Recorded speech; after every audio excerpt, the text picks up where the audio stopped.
Au 1er juillet 2020, le bilan du nouveau coronavirus fait état de 10 694 288 cas confirmés sur la planète et 516 210 morts depuis le début de la pandémie. Des chiffres tragiques qui devraient encore grimper dans les prochains jours. Moins impacté que le reste du monde, le continent africain fait face, lui aussi, à la propagation de la Covid-19, avec tous ses 54 pays touchés.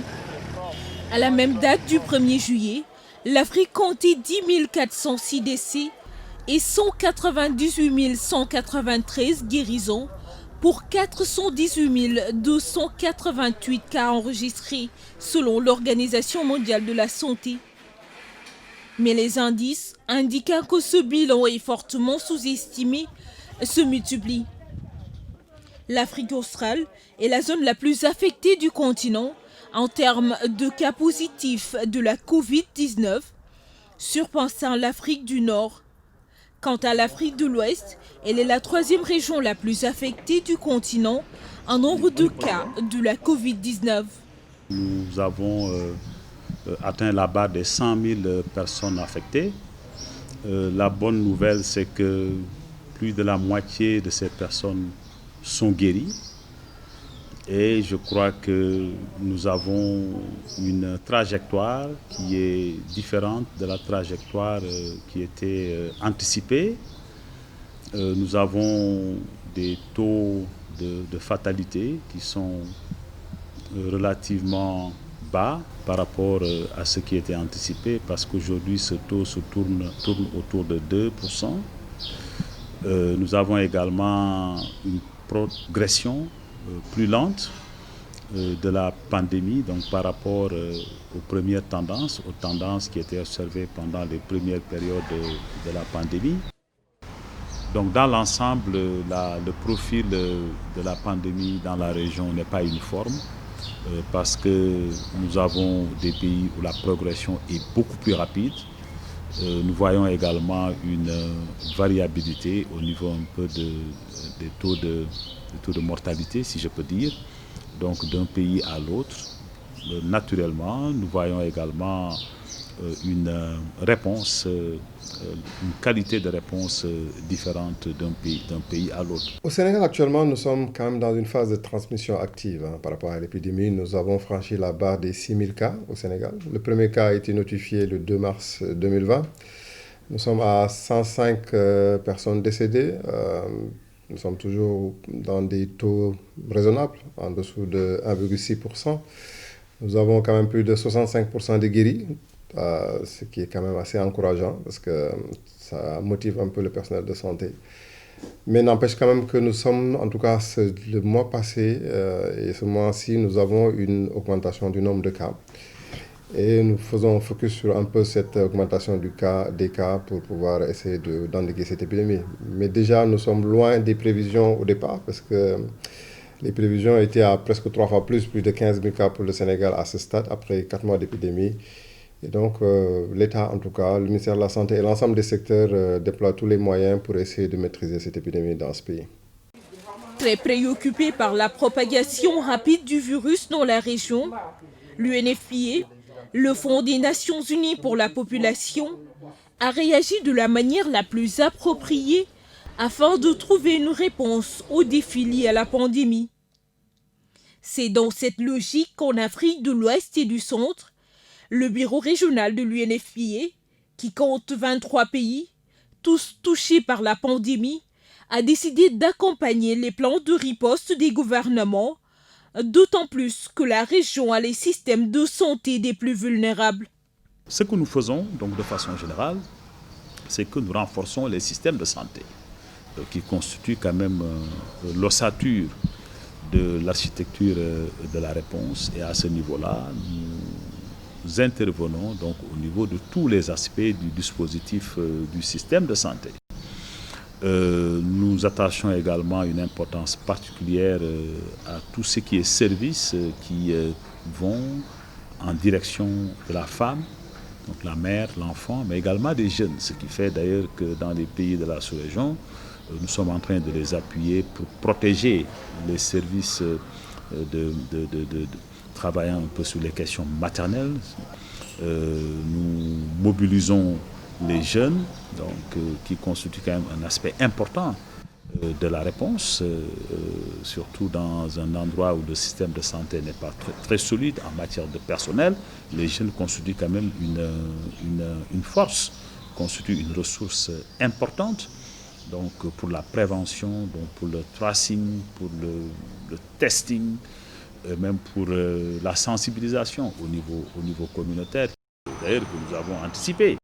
Nous ont également poussé d'abord à investir dans la prévention de ces violences, dans la gestion de ces violences, dans l'accompagnement des personnes qui sont affectées. Mais nous travaillons également dans le domaine un peu du relèvement donc socio-économique. Comme vous le savez, le confinement, donc la gestion de la pandémie, crée quand même des situations, des conditions nouvelles auxquelles nous devons faire face. Et nous n'avons pas voulu attendre la fin de la pandémie donc pour commencer donc, à nous attaquer, en tout cas aux effets pervers donc, créés par la pandémie. Donc, en somme, nous travaillons sur tous les pans de la réponse. Nous donnons un peu un appui technique, un appui matériel, donc même un appui psychosocial donc, aux personnes qui sont affectées, donc surtout en nous focalisant sur les franges de la population qui sont les plus vulnérables.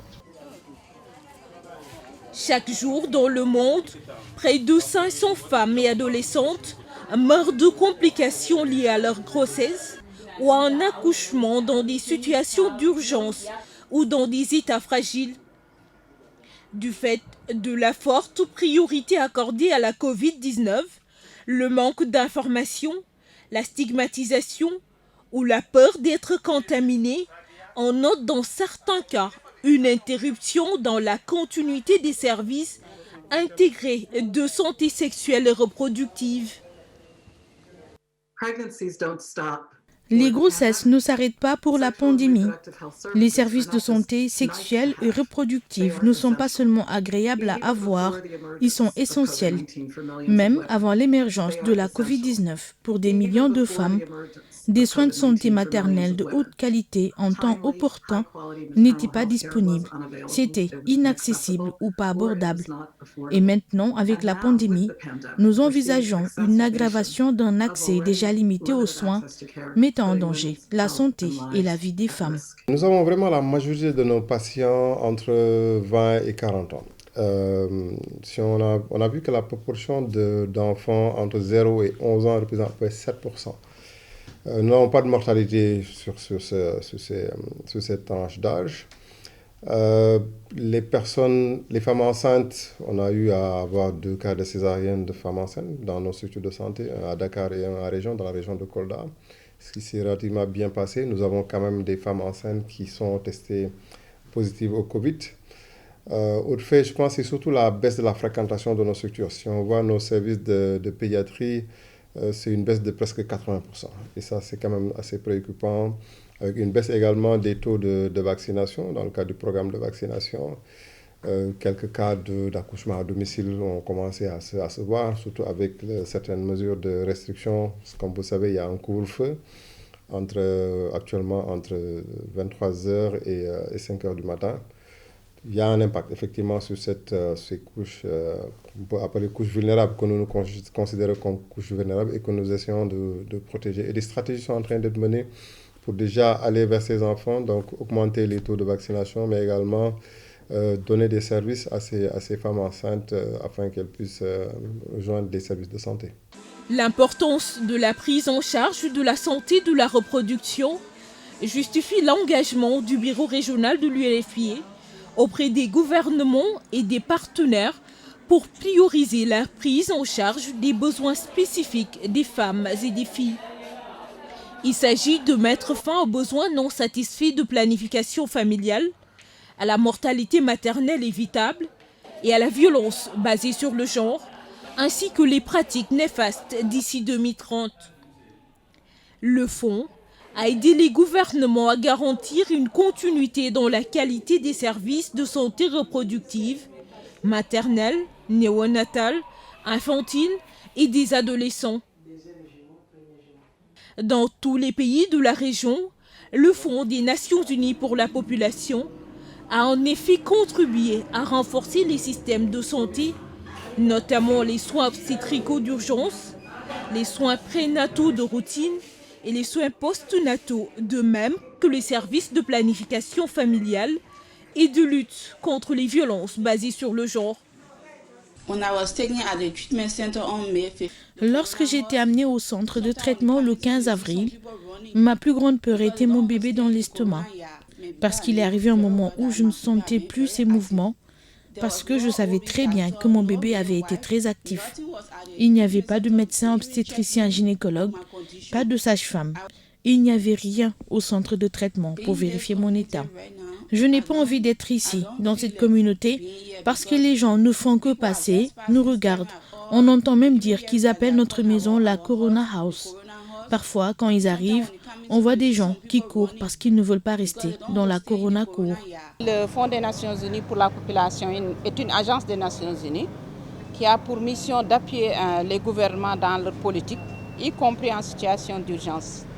Et à cet effet, donc, il y a plusieurs aspects qui ont été pris en compte. C'est le volet coordination, mais aussi le volet renforcement des capacités, le volet équipement en matière de médicaments, mais aussi d'équipements de protection donc pour le personnel de santé, mais aussi dans le cadre de la mobilisation de l'engagement communautaire et enfin dans le cadre de la gestion, gestion de connaissances. À cet effet, ça s'est soldé, donc cet appui, par la mise en œuvre effective d'un appui financier, mais aussi d'un appui technique qui a permis à UNFPA d'aider le Sénégal dans le cadre de l'élaboration de ces documents cadres qui sont prévus dans le cadre de cette lutte, aussi bien contre la Covid-19 que dans la continuité des services. Ce que nous avons fait dans cette démarche en tant qu'agence des Nations Unies, c'est de veiller à ce que dans la réponse, personne ne soit laissé pour compte, et notamment les populations les plus vulnérables, les populations vivant avec un handicap et bien d'autres communautés agressées, disons, par la Covid-19. Je voudrais également préciser que dans cette réponse, nous avons particulièrement travaillé en tant qu'UNFPA avec des ministères comme le ministère de la Santé, bien entendu, le ministère des Affaires sociales et de la famille, le ministère de la Jeunesse, le ministère de la Justice, surtout pour le plaidoyer, le ministère des Affaires islamiques et de l'enseignement originel, qui ont été à la fois des cibles de plaidoyer, mais aussi des cibles d'action concrète sur le terrain. Dans la mise en œuvre de son plan de préparation et de riposte, l'UNFPA a capitalisé sur son expérience et ses interventions menées dans la riposte contre le virus Ebola pour contenir et atténuer l'impact de la Covid-19 sur les jeunes et les femmes, en particulier les femmes enceintes. Démarrée dans le sud de la Guinée en décembre 2013, l'épidémie d'Ebola s'est propagée au Libéria et en Sierra Leone, les 3 pays ouest-africains les plus touchés avant de s'étendre au Nigeria et au Mali. En 2 ans, 10 pays étaient officiellement affectés, causant 11 315 morts pour 28 637 cas recensés. Ce bilan, sous-évalué selon l'OMS, l'Organisation mondiale de la santé, est supérieur à toutes les épidémies d'Ebola cumulées depuis l'identification du virus en Afrique centrale en 1976. À l'époque, le bureau régional de l'UNFPA s'est investi auprès des populations pour faciliter le dépistage, le suivi de contacts et le rétablissement des services indispensables à la survie. Et l'accent mis sur la santé maternelle via une approche régionale avait permis de sauver la vie d'au moins 1000 femmes, jeunes filles et enfants dans les 3 pays les plus touchés. Le Fonds des Nations Unies pour la population a soutenu les 3 pays du fleuve Mano, à savoir la Guinée, la Sierra Leone et le Libéria, surtout pendant la période de l'épidémie à virus Ebola, afin qu'ils puissent avoir une bonne surveillance épidémiologique, notamment avec le traçage des cas communautaires. Nous avons immédiatement réagi après le premier cas de coronavirus, en apportant notre aide au ministère en charge de la Santé et l'Institut national en charge de la santé publique du Libéria, en ce qui concerne le traçage des cas communautaires et les méthodes de surveillance de la maladie. Nous avons aussi fait une formation aux agents en charge du monitoring, à qui nous avons fourni des moyens logistiques, notamment 4 motocyclettes et 5 voitures, mais aussi des téléphones portables pour la collecte de données. Ce personnel a ensuite été déployé sur le terrain où ils ont opéré jusqu'à fin mai. Ceci était le premier aspect. Le deuxième aspect était à propos des questions liées à la santé de la mère. Nous savons que ceci est un problème réel dans cette région, raison pour laquelle nous nous sommes organisés en mettant en place un réseau de sages-femmes. Et ces dernières ont été en charge des femmes atteintes du Covid-19. Nous avons aussi déployé des équipes qui se déplacent et trouvent les communautés chez elles. Car comme vous le savez, les gens ne se déplacent plus au niveau des centres de santé comme avant. Ainsi, ces équipes les trouvent dans leur famille, leur fournissent des produits et services pour leur suivi, ainsi que d'autres soins alternatifs.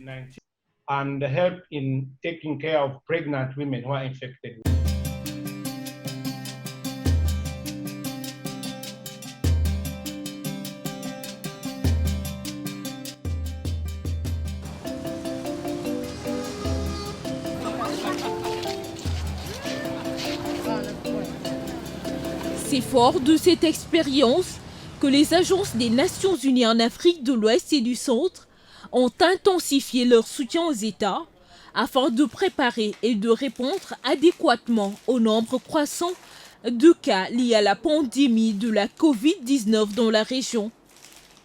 La situation risque d'être très très grave donc, pour les pays où le système de santé est pratiquement inexistant. Donc cette situation nous a poussé dès le début à dire écoutez, il faut investir dans la réponse communautaire. Et c'est d'ailleurs ce même constat ou peut-être cette leçon que nous avons tirée de l'expérience Ebola qui nous a dit écoutez, il faut également mobiliser les jeunes qui étaient au centre, au cœur de notre succès dans le travail que nous avons fait dans la région du Mano River Union pour répondre au virus Ebola. Mais nous nous sommes également rappelés que pendant la période Ebola, il y avait vraiment un déficit de confiance entre le secteur de la santé et le public, parce que le public ne faisait pas confiance au secteur de la santé. Et même lorsque certains faisaient confiance au secteur de la santé, lorsqu'ils se rendaient un peu au niveau des services de la santé, les services de santé eux-mêmes, le personnel de santé eux-mêmes ne faisaient pas confiance au système de santé, ce qui fait que nous avons vu dans l'espace du Mano River des femmes pratiquement accoucher à même le sol dans la rue. Et nous nous sommes dit à l'époque que nous ne voulons plus voir ce genre de drame, et c'est ce qui nous a poussé donc à mettre l'accent sur le renforcement du système de santé pour éviter en tout cas de créer une situation de manque de confiance. Au niveau des pays, les bureaux de l'UNFPA, dès l'apparition des premiers cas de la Covid-19, ont apporté leur appui à la coordination et la surveillance des cas, au renforcement des capacités des prestataires de santé et agents communautaires, le ravitaillement en médicaments vitaux pour la mère, l'enfant, l'adolescent, la fourniture d'équipements et produits de protection individuelle, le soutien à l'engagement et la mobilisation communautaire. Lors de la première étape où donc le gouvernement avait décidé un peu d'arrêter la circulation donc des populations, il y a eu aussi un arrêt des stratégies avancées et des stratégies mobiles. UNFPA appuie certaines régions qui sont dites assez difficiles, telles que les régions de Kolda, Ziguinchor, Tambacounda, mais aussi Kédougou, à travers des ONG qui les appuient pour pouvoir couvrir par exemple la zone rurale où sont offerts des services de planification familiale, mais aussi d'autres services de santé reproductive, y compris la santé des adolescents, la lutte contre les IST et le VIH. Or, étant donné qu'à un moment donné, personne ne pouvait circuler, ces activités également ont été stoppées. Donc vous voyez que quelque part, il y a un problème de couverture qui se pose en termes d'offres de services. Donc il y a évidemment l'autre aspect, c'est que même les structures qui existent et qui sont ouvertes, les populations évidemment sont un peu, limitées. Ils ont limité un peu leur fréquentation par rapport à la santé de la reproduction. Il faut convenir que l'impact de la Covid sur la santé de la reproduction est naturellement direct en termes d'empêcher les femmes d'accéder aux services de santé de la reproduction. Et c'est justement cet impact que nous devons adresser dans la mesure où la suspension, qui est une bonne mesure, de la circulation entre régions, la circulation entre pays pour contre-attaquer la Covid-19 va naturellement impacter et il faut trouver les moyens de mitiger cette situation et de faire en sorte que l'accès aux services de santé de la reproduction soit maintenu. Et c'est en cela que nous parlons de continuum de santé, de l'offre des services de santé de la reproduction, sur lequel quotidiennement le ministère de la Santé est au front avec l'ensemble des partenaires dont UNFPA. Et il faut dire que nous avons donc, entre autres, développé aux côtés du ministère de la Santé des initiatives pour nous assurer que, par exemple, l'offre des produits qui sauvent la vie lors des accouchements ou les produits de planification familiale que sont les contraceptifs ne connaîtront pas de rupture de stock au niveau central, au niveau régional et au niveau des postes de santé.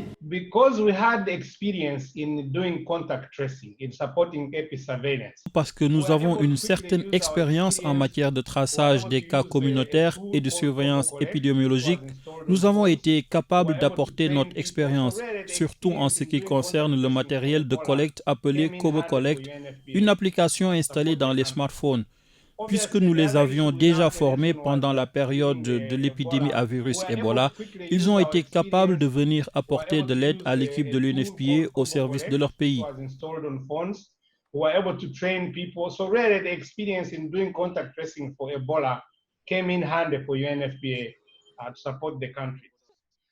Bien entendu, une des expériences que nous avons eues durant l'épidémie d'Ebola est que beaucoup de femmes n'avaient pas accès à certains soins primaires. Cela nous a poussé à initier la formation des sages-femmes très rapidement et les déployer dans les services de maternité. Cette expérience a véritablement permis à l'UNFPA de réagir positivement dans son soutien à ces gouvernements-là.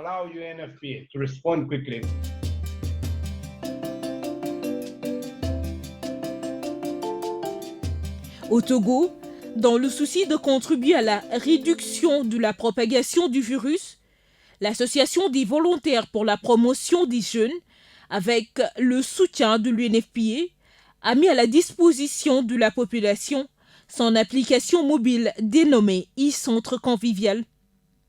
Nous avons développé spécialement un module dénommé Covid-19 qui est géré par des médecins et des sages-femmes qui fournissent des informations à la population. Et avec l'application e-Centre Convivial par rapport au module Covid-19, l'utilisateur a la possibilité de découvrir les mesures préventives. L'un des modules phares de l'application, c'est l'assistance en ligne, qui est une messagerie instantanée gérée par des téléconseillers qui sont des professionnels de la santé.